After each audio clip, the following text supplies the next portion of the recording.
One thing I like to do, it doesn't matter if it's, fall time frame or any time throughout when I'm fishing, is I like to have an array of rods on my deck. I want to have baits that I can search fast with, I can cover ground and really figure out if there's anything around or how something lays. And then I want baits where I can really slow down, maybe when I see something I like or get a few bites on those search baits where I can really fine tune the spot and figure out the fish. And I always like to start out with something faster or heavier if it's a crankbait, but in this river situation, I love blade baits. Blade baits are very thin. I can get them down there fast in the current. I can fish deep with them. A lot of times when it's cooler, I pull it a lot slower than I would in the summertime. But it's going to allow me to cover that water faster, maybe figure out if the fish are up on top in the shallow water or if they're out deeper, and give me a few hints. But it's going to pick off the aggressive fish relatively fast and allow me to cover that water.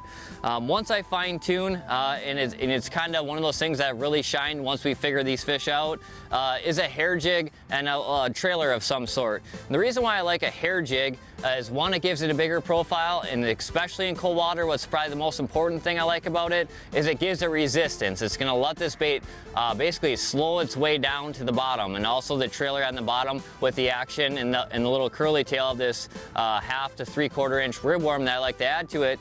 That resistance is going to allow that bait to basically hover through the water a lot easier. When I pop my rod up, I like to hold it and basically use the river current as a conveyor belt to sweep this bait in front of those fish. It's fall. If you can just get it in front of their face, more times than not, they're going to eat it. And that hair jig, a lot of times, is going to allow me to control my bait a lot easier. The only downfall to a hair jig is that resistance when you're in deep water or heavy current.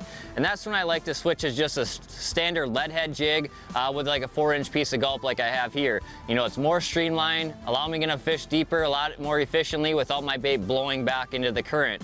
And so the combination of these 3 baits are going to allow me to search and find those fish, and once I figure it out, really slow down and fine tune and put more fish in the boat. Thanks for watching. Hit the subscribe button and click on the bell to stay up to date with the latest tips and techniques to help you get the next bite.